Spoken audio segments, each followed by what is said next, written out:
Oh, hello. Oh, hi. Welcome to the studio. Come on. Hello. Okay. We can start spinning your chair really fast. Here at Alpha Studios. Yeah, Alpha Studio, man. Why haven't I started this?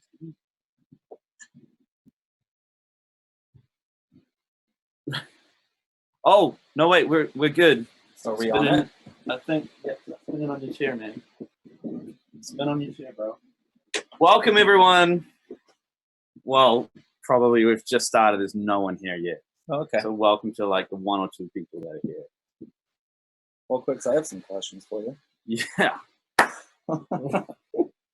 Dude, no, well, I was just going to say, you got a good-looking mo happening. Thank you. At the moment, I'm trying to ginger my beard out Nice. and grow it as long. Do you condition? I did. You do? I do. I don't normally do it, but like shampoo? Yeah, shampoo and conditioner. 1, 2. It's like a combo, both at the same time. I don't really condition. I feel like the natural oil is just fine. Well, RIP, thought it was going to be in FL. Should still be a good stream, though. I mean, I'm in Fruity Loops. You could pull up. No. Oh, I don't want to. I was just in Oklahoma. I wasn't, but I think he's talking about both of us here. Yeah, maybe Crane followed me to Oklahoma. Yeah. That was dope. I'll read it. It said, just saw you in OKC, you're God. That's to Quix. Yeah. Still waiting on a good question. A question. No questions have been asked yet.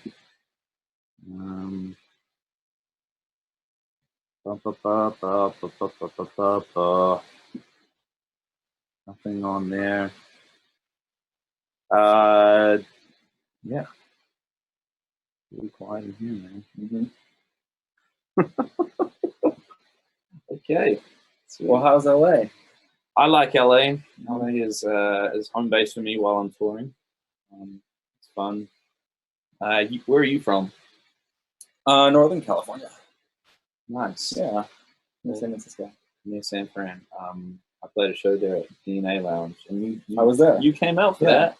That was a nice little show. That was a nice little show. A little rundown club that people got really rowdy. Everyone was going ham. I think that was the first time I had seen one of your sets. It's pretty full on. Thank you, man. Appreciate it. Hey, I don't know if that was a compliment. No, it was good. But I was just gonna say, we have some questions. Okay. So why don't you take one? Okay, shit. Let's go. A lot of guys on YouTube. Yeah, the boys. Would you care to go over the sound design for the track? I need more specific. That's yeah. That's the whole track. All right, you gotta. This is too much. Okay, let me try. This is too much. I'm out of here. Okay, Crane. What's your favorite audio effect in Ableton for making synths? In Ableton, I don't really make a whole lot of my synths in Ableton, to be honest. I can show you what, for example, on this, second drop.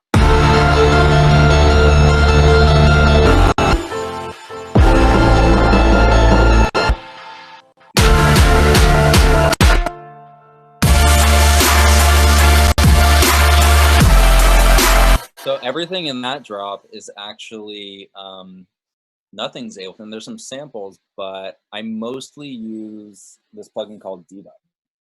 And I know people have asked me about the saw pads that I use in a lot of my songs, and most of it is just Diva, which looks like this.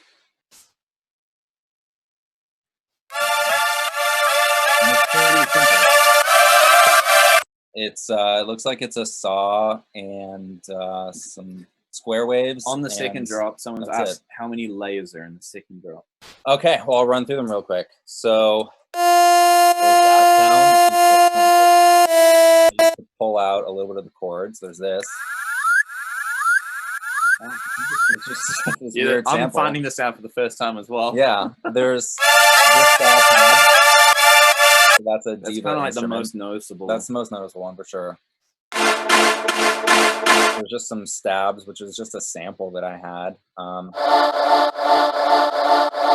The choir sample, I think from a splice pack.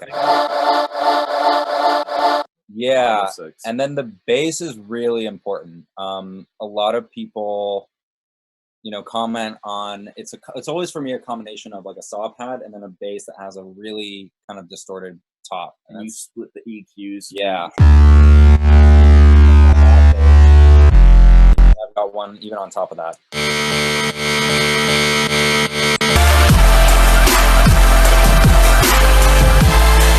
So kind of just throw like get like a massive club sandwich of synths. Yeah. And just make sure they all EQ sit on top of each other. Yeah, totally. And then the bass just has like a really nice present mid-range sound that, you know, can fill out the rest of it. Someone asked, how did you make the first drop synth? Now I did a lot of the first drop, and a lot of people will probably be pissed off when they hear that that the lead sound is just like it's a sample that I found in like a big church sample pack orchestral kind of thing. It's actually I'm gonna play it's it.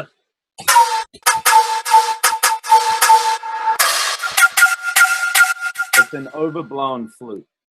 That's it. Yeah, so it's like if you blow into a flute real hard, it's like a little bit of like and then a little bit of tone. So it's and tone together. Yeah. Jono sent these parts to me for the first drop. I barely touched them. I did some little panning and light EQing and stuff, and then added some little like sounds and atmospheric stuff on top. But you know, it's really easy working with. A lot of people are asking about the kick and the 808. In the first drop, I'm assuming, yeah. Yeah, let's go to the first drop. We had some like trouble with the kick. Yeah, actually, what's interesting, so the kick in this version of the project file is not the final kick we used. Because remember, we kept swapping out the kicks, and then you sent me one. I sent like and this 3 kicks or something. Yeah, this was actually at the point at which I already kind of sent it to the engineer, these are the first tracks I've actually worked with an engineer, and definitely was a learning experience because it's really hard to change things once they get their hands on it, and they have all these plugins you don't have, so we swapped it out. But the 808 stayed the same, just processed a little bit different, so you could talk about that if you want. The 808.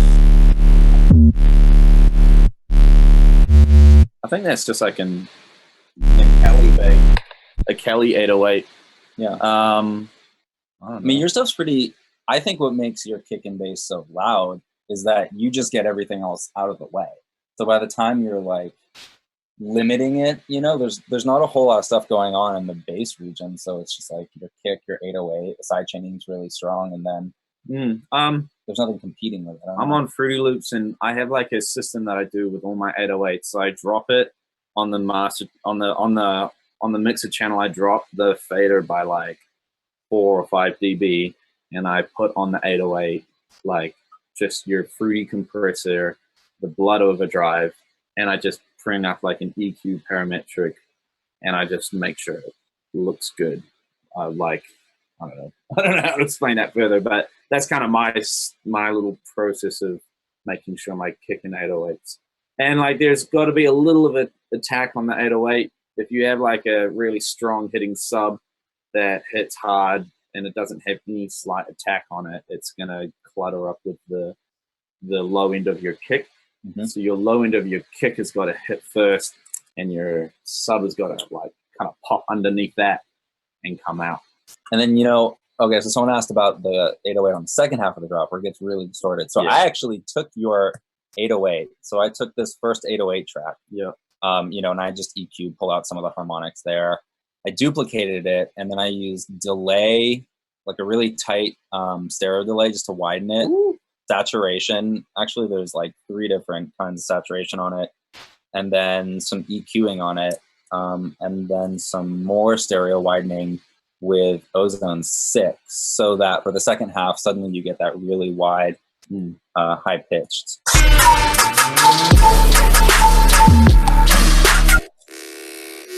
That's what it sounds like on top of it. Yeah.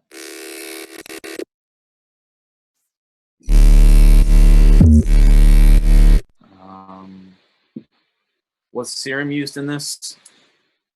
I didn't don't use- think so. I didn't use Serum. I mean, maybe in the, there's a bunch of, all those arpeggios and stuff. What are those? Massive. No, it's just Massive and Diva and this plugin, this other synth called Hive. It's the same company. So, you roll off the top end of your 808s, or does it not matter? I think that's what you're trying to say. Well, your 808 is focusing on the low end spectrum. got some stuff up there. Yeah, it always will have. Like, if you want to like put flavor on the 808, you're gonna need to like work with the top end of the 808, but it's normally something you want that doesn't like clutter your mix, and it's always mono.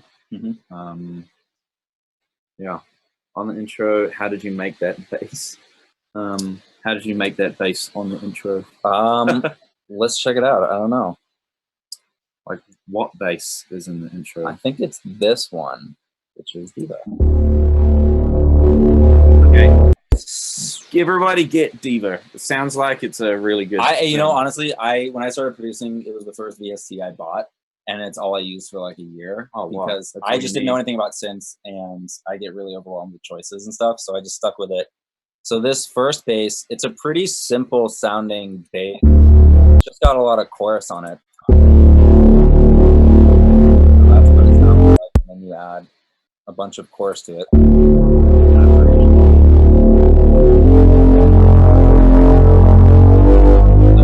I really like what the chorus does.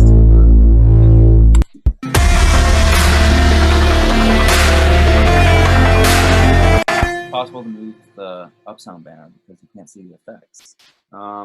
Might be an Antonio question. Antonio's the G who runs this thing, but I mean, up to him because it's his thing. Should bass always be mono? I've seen people widen their bass sometimes. I think like if you want to follow EDM guidelines, it's very important to mono your 808 stuff that's below like 100 hertz. It's like it's crucial, because if you play that on like a big system, like if that song you play it on like a big festival system, it won't hit as hard as like anything else. I mean, when it's just headphones listening, it kind of, whatever sounds good sounds good. It doesn't matter that much. But yeah, when you're playing something through a festival especially, you lose all of that, and it's really just kind of the mono signal. I actually, like, back in the day when I had no idea about sound design, I used to like stereo my 808s. And I was like, oh, it just sounds dope because I just figured out how to make stuff stereo. Yeah. And then I got hit up by some another friend producer. He's like, dude, maybe you should try making mono. I'm like, okay, I'll try. And then like I realized, oh, that's how you should be doing it. But now every time I notice some like really wide bass, I kind of want to do it again. Like I know, like Graves' song, the one he did with Boombox Cartel, Hilo. That bass is really stereo. Oh yeah. And it kind of messed me up a little bit when I thought, okay, yeah, maybe I can go back to doing that. I feel, yeah, it really depends on your song. That is a very beautiful future bass song where I think having a lot of low end stereo and like where you're not having a consistent sub hit through like the whole time, where that one's like it's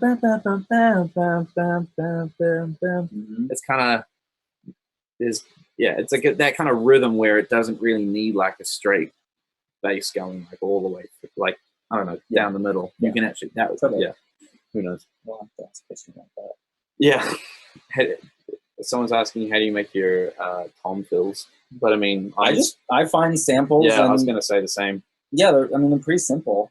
I think that the important thing with tom fills is just to EQ them and pan them. Maybe just do something to make them stick out, if that's what you want. I mean, if you're trying to mix it kind of like a rock song, you don't maybe want them to stick out that much. But I'll even sidechain some of the synths and stuff to them if I really want them to cut. Yeah. Do you have your go-to drums that you usually use, or it's whatever seems fit at the time? I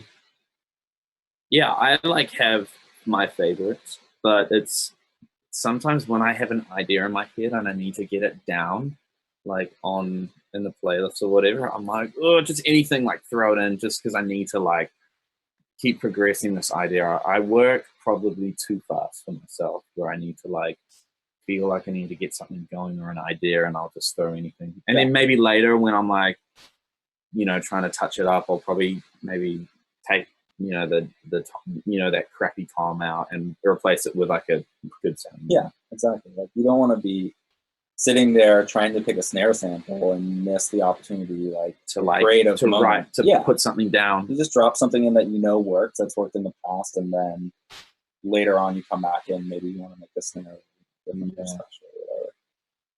Hell yeah.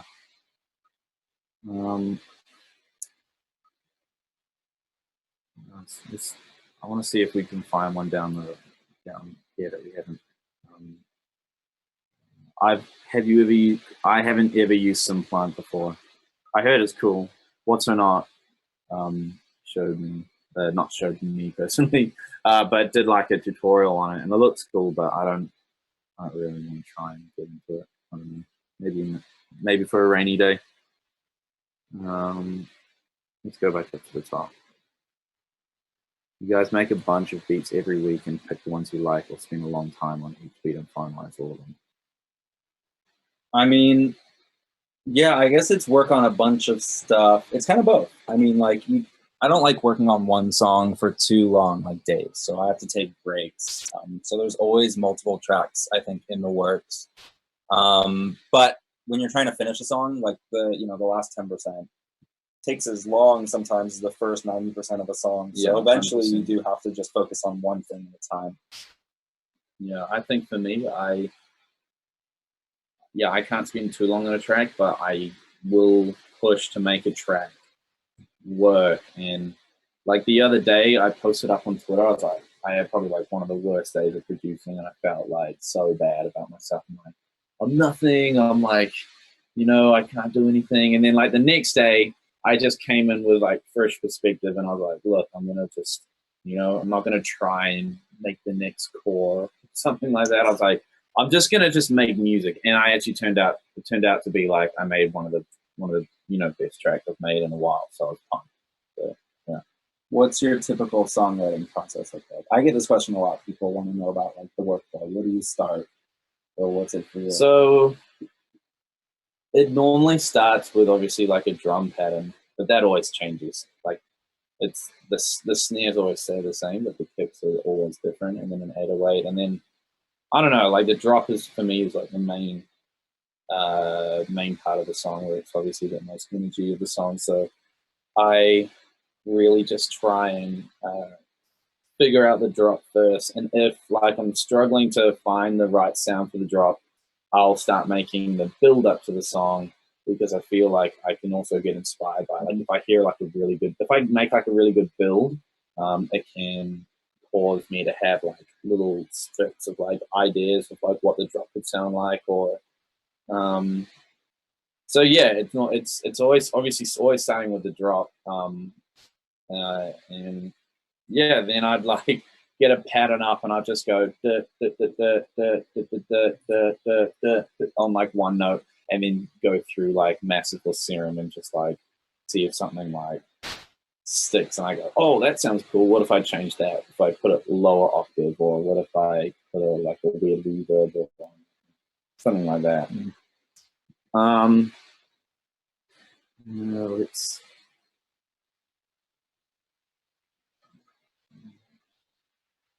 How many of the songs that you start go unfinished, do you eventually finish everything you start? No way. I've got so many things that I've tried to start that I just write off. Yeah. Yeah, I think probably 1 out of every 10 songs I start actually get finished, because I don't think the idea is always to finish a song. It's like having a sketchbook.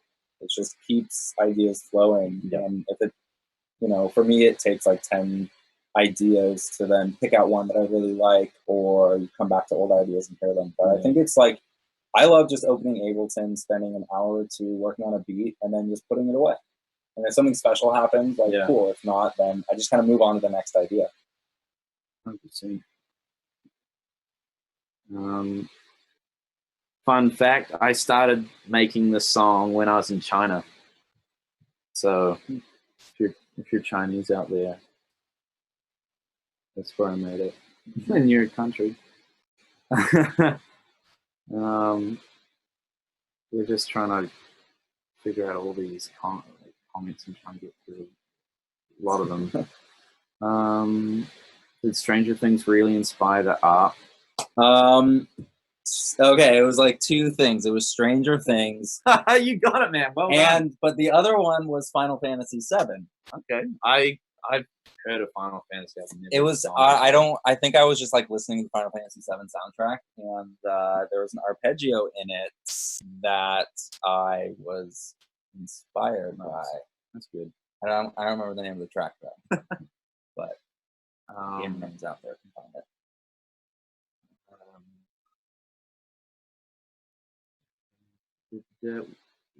Quix, which VST did you make your future bass synths? I used Massive, and I actually had help from Americo and Jorge from Boombox Cartel. They helped me write my, or not write. They helped me ghostwrite. Yeah, they're ghostwriting for me, and they helped me create the the sound. They kind of sent through a whole I remember Jorge sent me like a little what would you call it, like a do this to all the effects, or like a tutorial or a template. Yeah, a little template thing that he sent me. It was really helpful.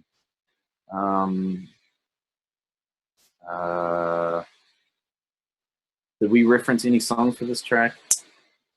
I mean, you had kind of the melodies and chords for this song kind of already down, would you say, before I came to you? I mean, a little bit.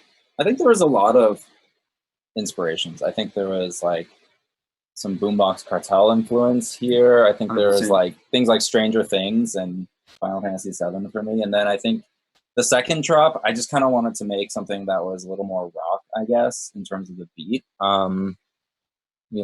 Probably some Bass Nectar influence or something like that. Yeah, cool. All right, where did that one go? Hold on. Crane, remember when you said you'd throw pee on the crowd? Next question. That's awesome. I'm not showing the supernatural lead because this is not supernatural. This is next world. Quix, can you teach me, please, here in NZ? Maybe. Can you guys talk about the layer on the second build? We did cover that. After the session is done, it's going to be rewatchable. You can go back and check it out. Stick around though. Have you guys ever struggled with life balance or felt guilty for not working on music some days when you don't feel like it? For me, like a year ago, I was doing lawn mowing and making music.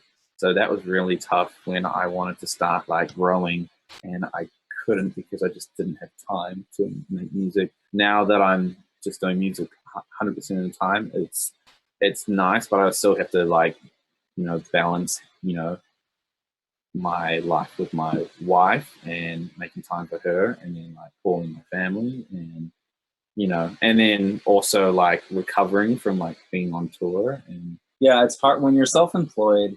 There's always more work you can be doing because you don't have a boss or a manager handing you like a finite amount of work, and when 5 o'clock hits, like you're done. If you don't finish it, you leave, and if you finish it, you're done, and you wait till the next amount of work. At least when I had a job before this, that's what it was like. And with the self-employed thing, it's more the opposite problem, I think. When you just love making music, you have to remember to like set some limits and to turn off. Yeah. Exactly. And to also notice when you're just kind of spinning your tires on something. Yeah. And it's like 2 in the morning, and you should just probably go to bed for a little bit, like walk away. Yeah. Exactly. So that's more the struggle, I think.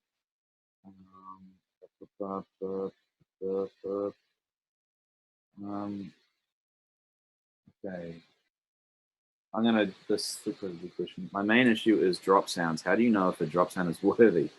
How do you decide layers, for example? It's KRANE Sample Pack V4. How did you get those demo leads and processing in a way? There's mainly image.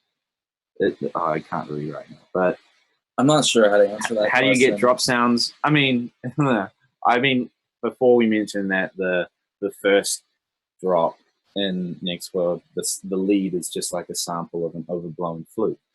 And I just found that, and I was like, bam, bam, bam, bam, bam, bam, bam, bam. And then I went up like 5 semitones, bam, bam, bam, bam, bam, bam, bam. And I'm like, oh yeah, that will do. And I mean, if you like mute, probably it wasn't that easy, but I kind of was like, oh yeah. but I feel like what's interesting is if I mute your lead, I mean, like, I could write 1,000 leads on top of that. So I feel like to make a drop, I don't know, sometimes I really just start with the rhythm section, and then I'll write like 100 different lead sounds, and then you just pick one of them because, you know, it's pretty simple, but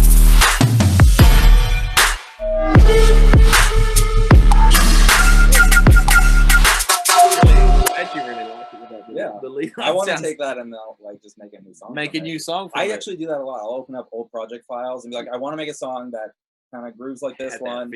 Just delete parts and then start from there. Yeah, that's a great idea. Put a new title on it and just. How much headroom did you leave for the engineer? I didn't leave any, and that's because this engineer that we worked with, this guy Sean, who's wonderful, just went into the project file. So actually, I learned something in Ableton. If you stick a utility on your master and just turn it down from there, it doesn't matter if you're clipping on your channels. So you can be redlining on every single channel, but if you go into your master, stick a utility, put it like -10, and it's no longer clipping, it's fine. All right. So that's something I learned. I could be totally wrong. Also, someone's probably going to say that's not true. But that's just what I do now. Yeah, it's what we do. And that's what this talk is about. Yeah. What we do. Not what you guys think we do. Just, I'm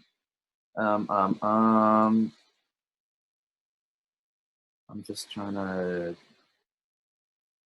If we didn't answer your question above, like, just post it again and we'll see if we can grab it again.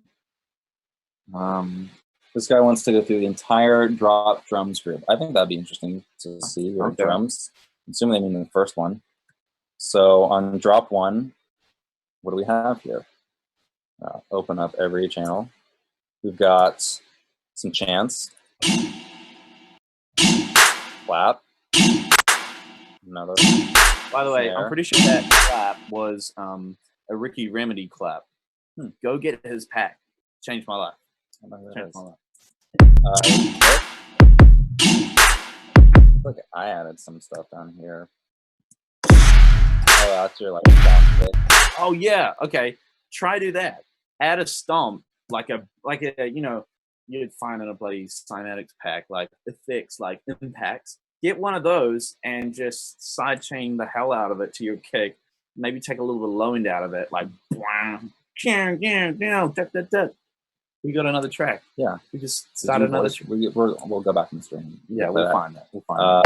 Yeah, get your percussions. This is something I notice in all your songs. Just like cool little syncopated percussion.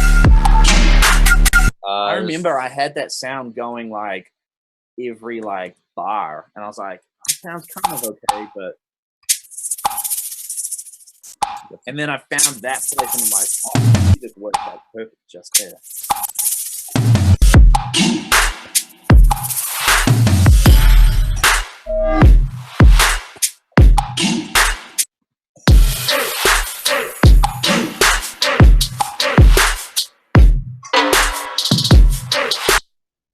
Pretty simple. I think it's all in the percussions, and you're really good at like sticking a little percussion thing like right after the snare, so it's like, you know. Oh, and I really appreciate it. I really appreciate that. Yeah, well, no worries. That's probably, you know, we worked on a good. We made a good track. Yeah. What was the best resource in starting music production? New sample packs were always like, it's like that was like Christmas time, man.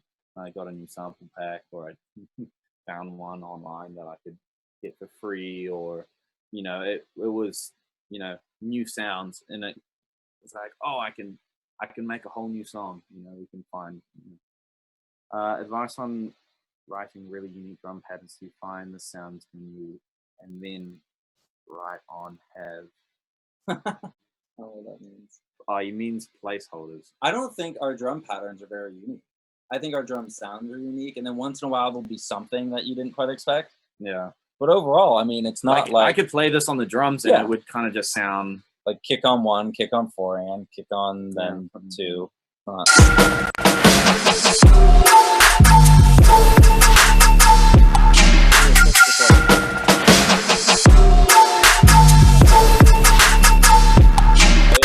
I pulled that. I downloaded at some point all these like drumline samples. I think that's what that. Yeah, that's what that is right there.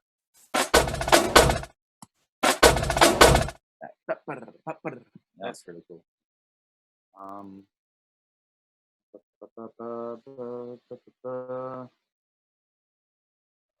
Mixing while producing. That's what I do. This question is: do you mix after or? Oh. Yeah, I even have stuff on my master, like making it sound like it's already mastered while making a song. Because I mean, it's just you want to know what it's gonna sound like. If you approximate, if you're doing the master yourself, like why not just like create the song and just know what the end result's gonna sound like instead of getting a whole track with a good mix down and then putting the master on and going, oh, now I need to change all the stuff. I mean, by the time I finish a song and start really like mixing, mastering, it's already like 80% mixed. Probably the engineer would say like it's not, but oh, this is a cool question. What would your advice be for someone who works a full-time desk job while attending school full-time, staying up till 5 a.m. to make time for producing to some day breakout of that life and work in the music business like yourselves? I have great confidence in my ideas. I just feel like I need to get the mixing mastering down. I was too busy trying to make sure I didn't muck up while I was reading. I mean, I don't know that you can do it while doing all those things. I think you can get a start. I think, you know, when I worked before, I quit my job like maybe 1.5 to 2 years ago. And before that, I would just work when I could in the morning and after work and sometimes at lunch. And, you know, maybe I'd only get like 2 or 3 hours a day, but, you know, that lasted for like 1 year to 2 years. And then when I felt like I had a solid foundation, then I, you know, quit the job to see if I could do it full time. But at a certain point, you know, there's a risk and you got to take that risk, I guess, if you really want to try doing it full time. But it sounds like between work and school might be a bit. Yeah, I definitely felt that when I was doing full-time lawn mowing. And then at the like 4:35 p.m., I got down to the end of the day and I was so tired. I just wanted to go home and rest and not make any music. And it would be like a whole week where I like almost wouldn't touch any music. But it's balance and it's knowing your limits. Don't burn yourself out. Yeah, it should be fun. Well, there's a whole lot of questions for you, man. A lot of stuff about future bass saws and second drop. This guy posted his question like 4 times. No, that's why.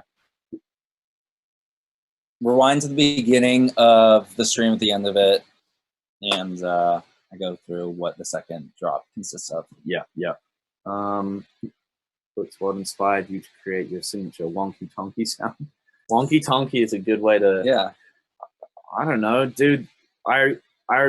I think about this. You know, people say, "Oh, you like created this sound," and I go, "I don't feel like I did. I don't feel like I created like a new kind of branch." But when you're making what you like back then, I wasn't thinking, "Oh, yes, I'm making this new sound right now." I was just like, I'm just making what I like. I'm making what I think is fun, what is cool. I had no idea that it would be like a cool little branch that people would relate me to, which is a blessing, which is nice. But I don't know. When you're making the next, I think for everyone in general, when you're making the next big thing, you're not really aware of it. You're just kind of doing what you love and what you think is cool. Yeah. Quicks on the build up. Are those snares stacked on top of kicks? I'm pretty sure. I don't know. On the build up, well, I don't think. How do you come up with melodies? Check out the build up real quick. Yeah, so the build up is a lot of stuff. Wow. Yeah, that's a lot. Actually, it's not that much. It's a bunch of claps and then some kicks and stuff.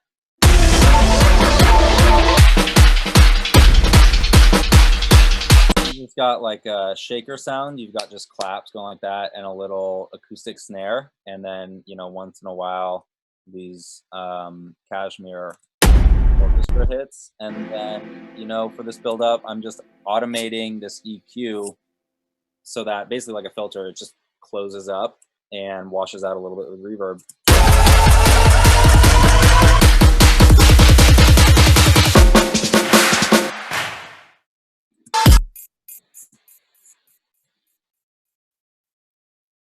How much music theory do you have?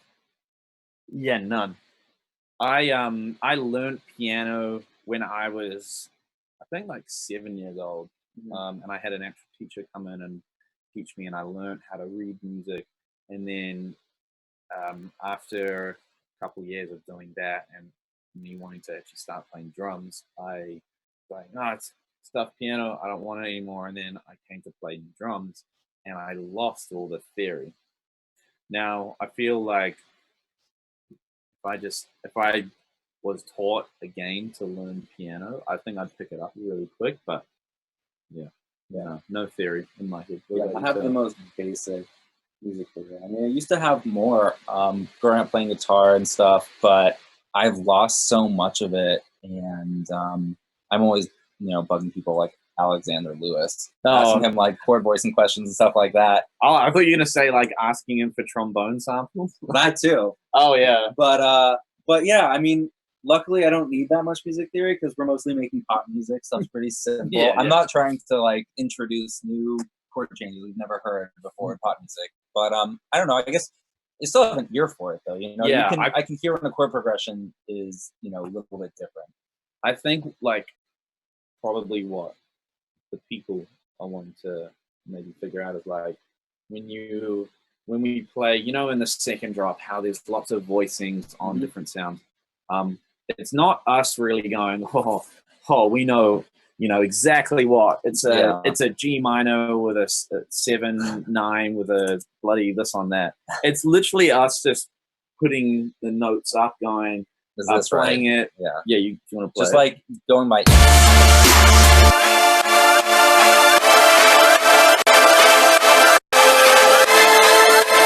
I mean, you know, honestly, yeah, I couldn't explain why these chords sound the way they do in some ways, but when I hear it, I know so what I like want. what I can see that the bottom notes are the actual and then above is like an octave or a third, and then on top of that is where you could either put your fifth, or you would, you know, maybe put like an extra note to give it that, you know, that sixth. Quix, what headphones are you using to produce on? I use Audio-Technica M40s. They're very flat, so therefore doing your mix downs and masters on that is very good, very easy. Someone said we can't hear, so Maybe when we were talking more. Yeah. Well, pretty much.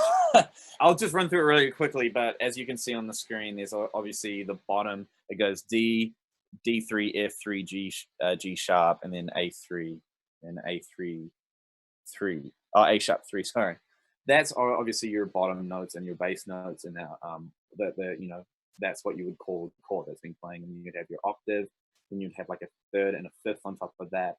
And then on top of that is where you get your voicings, and we, you know, I would say we both just vibe it out and just see what sounds good. How did you teach yourself the production? Over years, yeah, trial and error. I always tell people, like, you really want to love sucking at the software. And I remember when I started using it, like, I just made garbage for a year to 2 years straight, but I had so much fun doing it.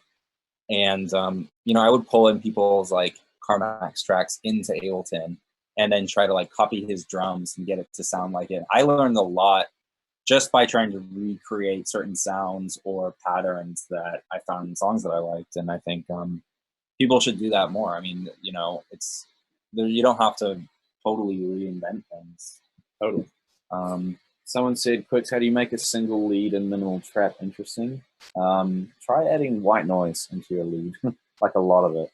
I remember, like, for my ages ago, I made a remix of Uppers by Suki and Carmack, and that lead is literally like the default sound in Massive with just like a good amount of white noise on it, and or like I automated the pitch bend to do exactly what the notes are doing. So. I think what's important about this lead too, because, you know, I just did the sessions thing. A lot of people send in like trap music and trap leads. Yeah. And I think people need to quantize way less and get more comfortable with either just like track delaying things. Oh yeah. Or just getting them a little bit off the grid. And it doesn't have to be the lead. It could be the lead or the drums.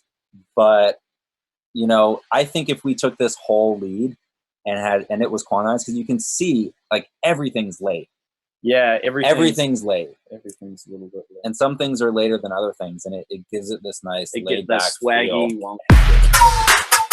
Even right there, like if I were to take that and just put it on, I don't think it would be as cool. No. You probably have to do the whole thing to make it give it the effect. But yeah, exactly. Yeah. Like you're gonna have a very straight sounding song that. Oh yeah, let's see what this. I hate this part now. It's like it's way too on. Sounds and then so dumb. Instead of it's totally, it's got that swing. Makes you groove your shoulders instead of being a robot. You know, like swing. I mean, it's like how off can you get things while still able to like bob your head to it? I think. How do you approach writing your 808 lines? They obviously need to follow the kick. Also, they they need to. You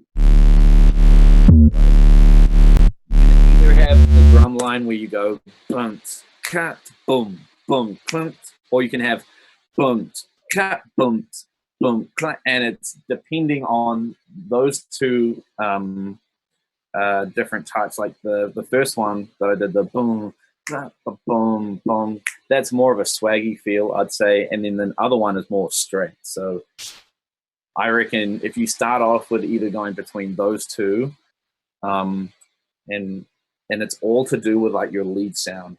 If your lead sound is doing a percussive, like a rhythmic feel where it's, I don't know, I don't want to do an example, but it's like if it's doing something, your 808 and your kicks need to follow that kind of same pattern, and it's either one of those two.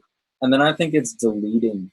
Go like put in your 808s, make them follow the kicks or whatever. And then in like an 8-bar phrase, see how many of the 808 hits you can delete without making it worse. And then think about leaving them out. Because like if you look at this, you know, and how Jono did these, there's huge areas of rest. And I think that makes it really impactful. Oh yeah, when the 808 comes back in. Having rest and space in those moments where 808 should be is like, yeah, it's like right. I mean, the rest like on the one right there. As crucial as having an 808 in your song. Like, no. But yeah, Papa Crane, do you have any music there? Oh, we did that. Talked about that. 808 processing. I talked about my little thing I do. I just have like a fruity compressor, and then I do like a little blood overdrive, and I drop the fader down by like 4 or 5 dB. Mixing your kicks, I think having like something hitting really nice in the sub region is great, like 30 to 50, and you got to make sure that you're really side chaining it with your sub then, if that's the kind of song. But then for me, the most important is like, if I'm listening to on laptop speakers or small speakers, that's where the 100 to 150 hertz range is really important. And I almost always boost all my kicks pretty hard around like 100, 120. I do like that screeching metallic lead in Massive. Different song. There's a YouTube tutorial all about it though. Oh, is it? Yeah. I saw on Reddit. There's some funny. It's good. There's some good tutorials on kind of someone making my sound again, and then there's also some really comedic like comedy vibe. I'm gonna show you. I tried to recreate one of your leads. Oh, come on! I want to see. I think I have a bunch of versions, but let's try one of these. Ooh. See what happens. Yeah, let's see. I'm showing my version of Quix's lead to Quix. Oh man.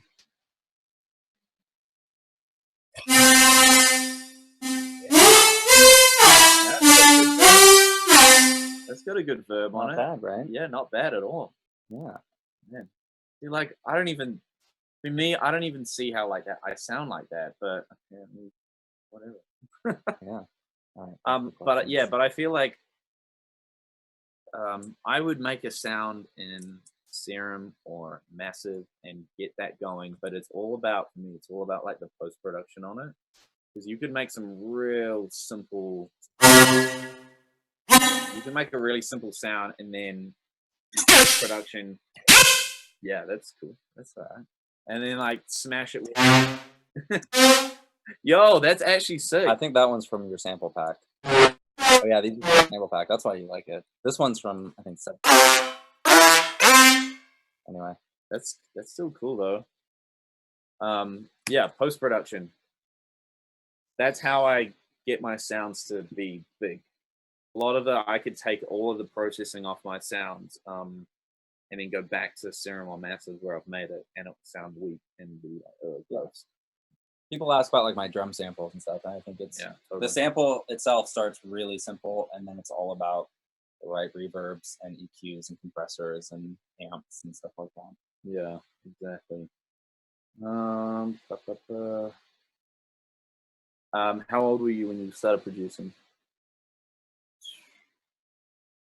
27, 28. 27, 20. Yeah. Whoa, I'm young. You are. I started producing when I was 14. Yeah, that's big. You're lucky. You found it early. I didn't find this stuff till way later. You know, the first club I like ever went to was when I got booked for. Yeah. Because I didn't even know the scene existed. Oh, yeah. yeah. I was just like, I remember I was just putting shit on SoundCloud and someone emailed me to DJ at a club. Which if you don't know the scene, it's really weird. Like, oh, yeah. I didn't know why someone wanted me to DJ, because the only DJs I'd seen were at like bar mitzvahs and stuff. Yeah.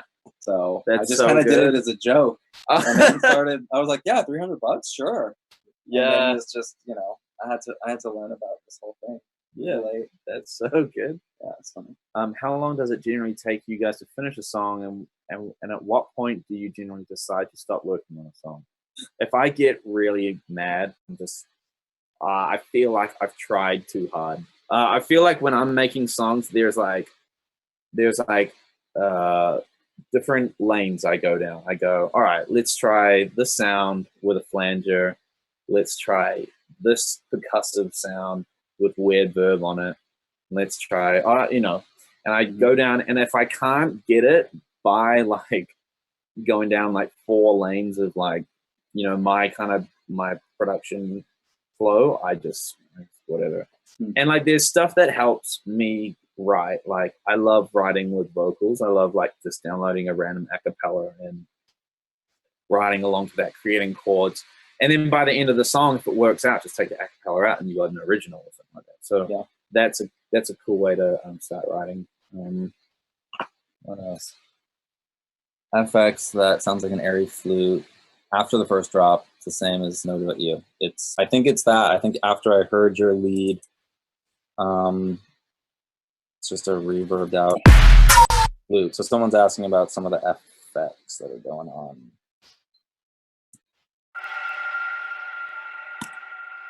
Someone's asking how I mastered before. You can't master before. Wait, is that just when everything's already so limited that it's just like yeah, headroom? you want to turn everything down. You want to have some headroom, and then that means it's already mastered. Yeah, you're done. Someone said, "Hey, Quix," and I said, "Oh, hey, man." Oh, they have a photo. Yeah, if you have a photo, we're probably gonna answer your question more. Favorite kick samples? I mean, my favorite are from KRANE Samples, volume 1 through 4, available on Splice for $14.99. Go get it. That's so good. How about you? Which is me? your favorite KRANE sample? Do you know what? Yeah, dude. Oh, there was one KRANE sample that I used in my song, the the cut. It's the kick. It's I could find it, but it's whatever. But you know, Did you buy it? no, I think someone sent it to me. To be honest, I think it was in a bunch of samples as well. It was a little group send out.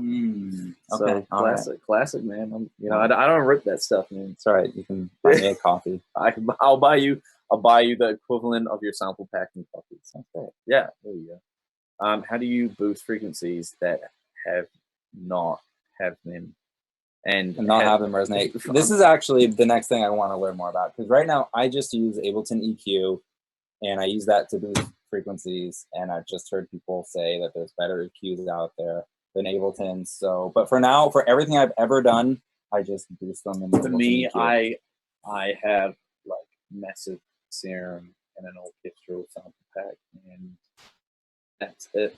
I don't use any really external VST or plugins. I kind of just use everything that's native within Fruity Loops. What does that dystopian air sound like effect drops on? I don't know where.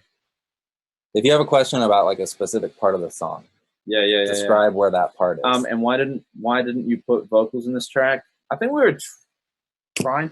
I think we tried finding some, but they didn't really like work, and we wanted to get this out really quick. And so yeah, I don't know. When you make a track without vocals in mind, or without an acapella, even a reference one, it's hard to go back and then try to jam vocals in, because you really conceptualize the whole verses and everything to be instrumentals. And I like this minimal without vocals, and it's just us. If you have an acapella and it's in D minor, throw it on top. Yeah.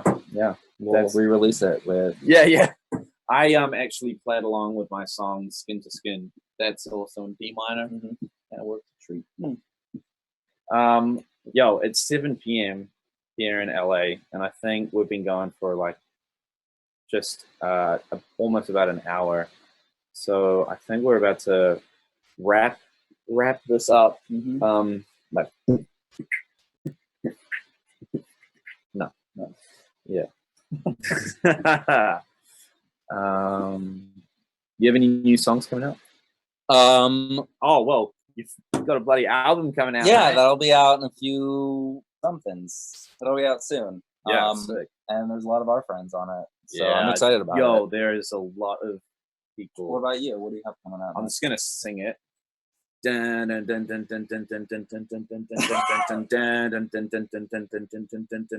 all I'm gonna say. All right. Well, thank you guys for all your questions. Yeah, cool. I see. Let's just go to here. You're like, we're done. Oh yeah. Thank you. Peace out.